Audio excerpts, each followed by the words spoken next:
The 2024 NASCAR season has already seen two of the closest finishes in the sport's history, and on Sunday, the fans here in St. Louis were treated to another wild race. Michael McDowell's weekend got off to a fast start. The driver of the number 34 car for Front Row Motorsports set the track record in qualifying with the fastest pole lap at WWT Raceway. It also marked McDowell's third pole of the season, but first on a non-superspeedway. The feat was even more impressive considering McDowell already announced he would be leaving Front Row Motorsports after 7 seasons to join Spire Motorsports. Despite being in the midst of a lame duck year, he continues to produce positive results. We kind of knew about his opportunity, well before he announced it, and we made the pledge to ourselves. We're going to give it our all the way to Phoenix. McDowell was one of only 2 drivers to downshift into third gear during his qualifying lap, a lesson that the 39-year-old driver said he learned during last year's qualifying session. My plan last year was to run fourth in 3-4, and I did, and I lost a tenth and a half in that corner compared to all the guys that downshifted. And so studying that, looking at it and highlighting it, I just knew that that's what I needed to do. The only other driver to downshift into third gear was Austin Cindric. Everybody else ran fourth in turn 3. The Fords looked fast all weekend as Cindric and his teammate Ryan Blaney qualified P2 and 3. However, Christopher Bell and his number 20 Toyota Camry made it apparent early on that they were the class of the field on Sunday. The Joe Gibbs driver needed just 40 laps to go from 4th place to passing McDowell for the lead.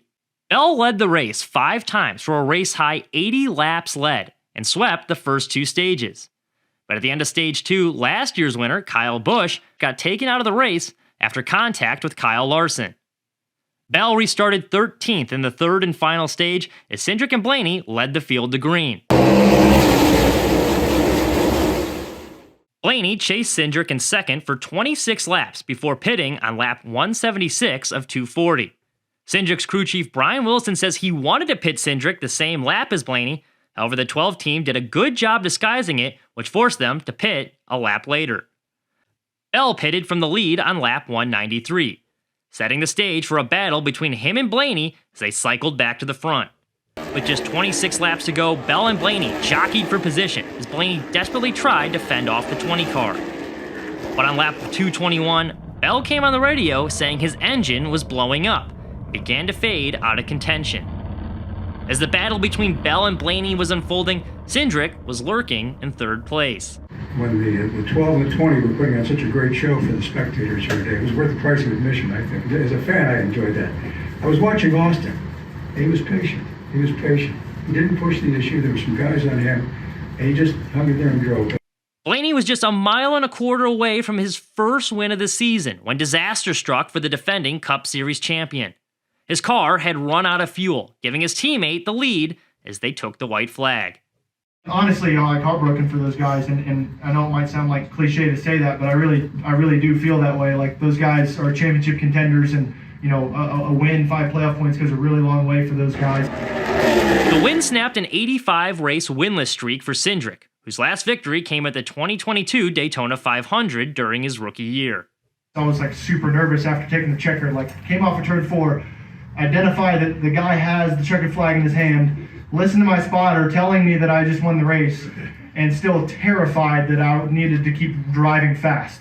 That's how long it's been since I won a race, and I just didn't want to give it away the dumb way. While Cindric might have caught a lucky break, he turned in a race-winning performance all weekend, qualifying second and leading a career-best 53 laps. It's not like I went out there and took the lead away, but we were in position, and it's one of our best executed races so far this year with probably our best speed we've shown this year. The race provided teams a good opportunity to add to their notebook for the championship in Phoenix, as the track shares some similar characteristics. It is from here to Phoenix, flatter corners, 3 and 4, high-speed straightaways. I think we might even be using the same tires, so definitely some thickness. Team Penske has now won 2 of the 3 races at WWT Raceway.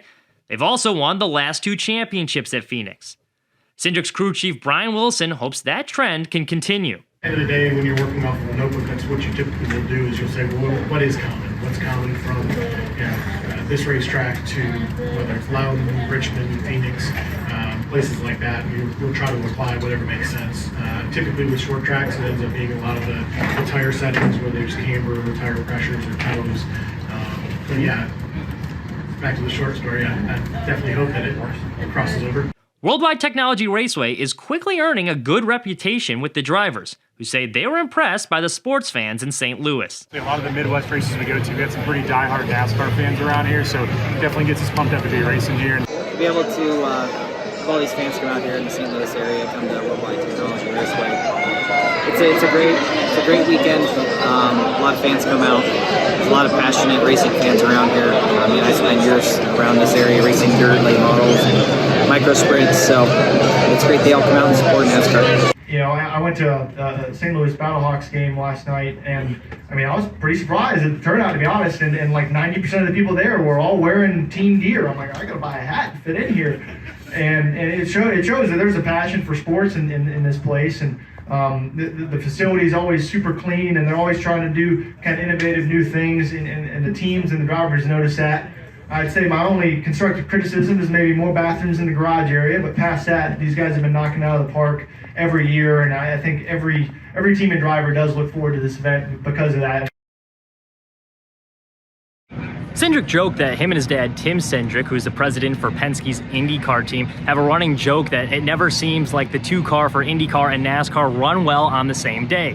When Joseph Newgarden has a bad day, he seems to have a good day, and vice versa. Cindric says after watching the IndyCar race earlier on Sunday, he had a feeling he was going to be in for a good day.